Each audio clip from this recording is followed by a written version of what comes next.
Union County has seen a surge in COVID-19 cases. About half of those can be attributed to prisons. Today, Congressman Fred Keller introduced legislation that calls for more oversight of the federal prison system. And Newswatch 16's Nikki Kreis is live in Union County with more on this. Nikki.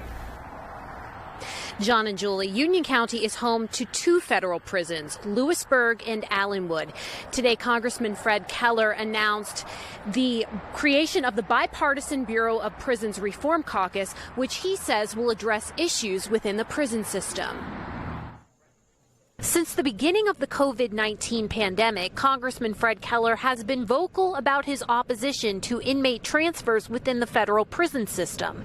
Keller and other members of Congress recently formed the Bipartisan Bureau of Prisons Reform Caucus, which calls for more oversight into the federal prison system. We have an organized group working together, both sides of the aisle, to bring about the transparency that is so much needed to make sure that the frontline workers, our corrections officers, who do an outstanding job, will have their members of Congress, advocating and fighting together. Keller joined state and local officials from Union County to explain the Prison Reform Caucus. This will bring transparency to the Bureau of Prisons as a whole, and our goal is once we start shining some light on this, we'll be able to affect change in the leadership of the Bureau of Prisons, the way they conduct business. The more secure your prison is, the more secure your community is. Shane Fawcey is the National Union President for Council of Prison Locals. He says COVID-19 has strained resources at the Bureau of Prisons. We had to send staff across the country to fill in the staffing shortfalls that we had.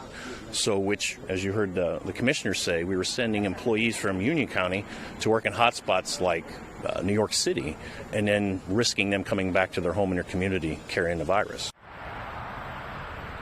Congressman Keller hopes the bipartisan effort will make the communities and the prisons safer. Nikki Kreis, Newswatch 16, live in Union County.